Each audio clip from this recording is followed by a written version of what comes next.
नमस्कार साथियों, आपका हमारे YouTube चैनल ई गुरु ट्यूटर में स्वागत है। यहाँ हम लाते हैं क्लास 10 हिंदी के सभी अध्यायों का सार सरल भाषा में।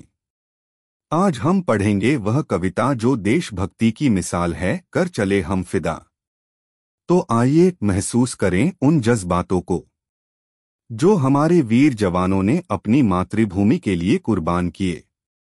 वीडियो को अंत तक जरूर देखें और बोर्ड परीक्षा के लिए जरूरी सारांश और व्याख्या पाएं।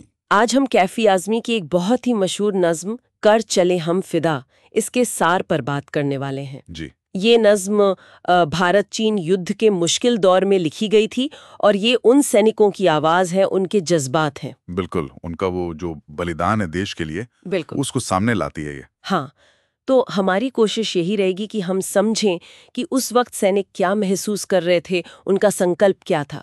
चलिए इस जज्बे को समझने की कोशिश करते हैं। जरूर। और ये सार मतलब हमें सीधे उन लम्हों में ले जाता है। आप सोचिए, भयानक मुश्किलें थी, जैसे खून जमा देने वाली ठंड, सांसें जो हैं वो रुक रही हैं, लेकिन इसके बावजूद देश के सम्मान के लिए वो डटे हुए थे। हाँ, गोलियां लग रही हैं, नसें जम रही हैं ठंड से, पर दुश्मन को आगे नहीं बढ़ने देना है।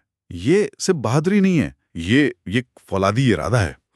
एक जिद है। हाँ, एक जिद, सब कुछ कुर्बान कर देने वाली सोच। और उनका इरादा तो बिल्कुल साफ लगता है नज्म में कि देश का मान, वो हिमालय, वो झुकने नहीं देंगे, किसी कीमत पर नहीं। चाहे अपनी जान ही देनी पड़े। वो तो कहते हैं कि सर कट जाए मंजूर है। बिल्कुल, पर हिमालय पर दुश्मन का पैर नहीं पड़ना चाहिए, ये बर्दाश्त नहीं है। और कमाल की बात यह है, जैसा आपने कहा, कि वो इस मौत को, इस बलिदान को एक खुशकिस्मती समझ रहे हैं। हाँ, ये बहुत दिलचस्प नुक्ता है।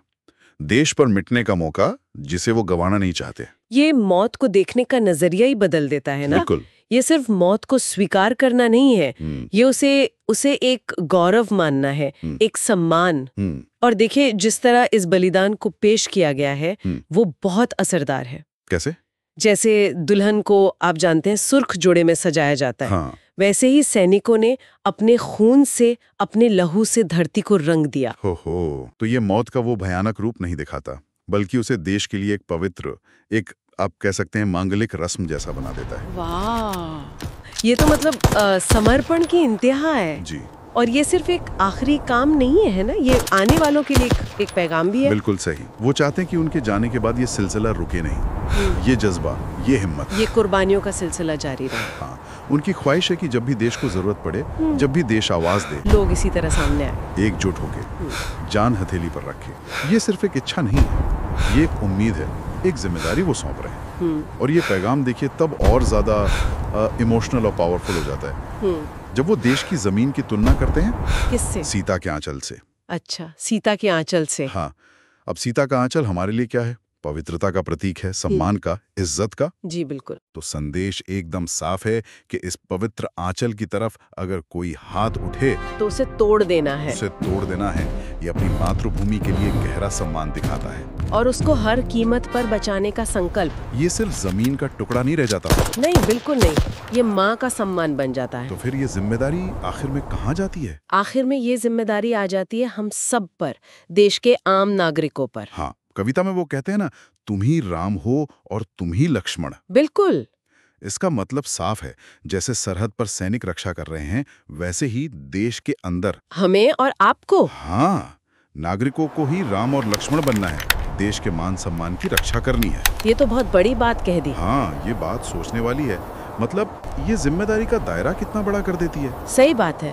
राम और लक्ष्मण की तरह रक्षा करने का मतलब सिर्फ सीमा पर लड़ना तो नहीं हुआ ना। नहीं, इसका मतलब हुआ देश के जो मूल्य हैं, उसकी एकता है, उसका सम्मान है, उसको बनाए रखना हर तरह से, हर तरह से।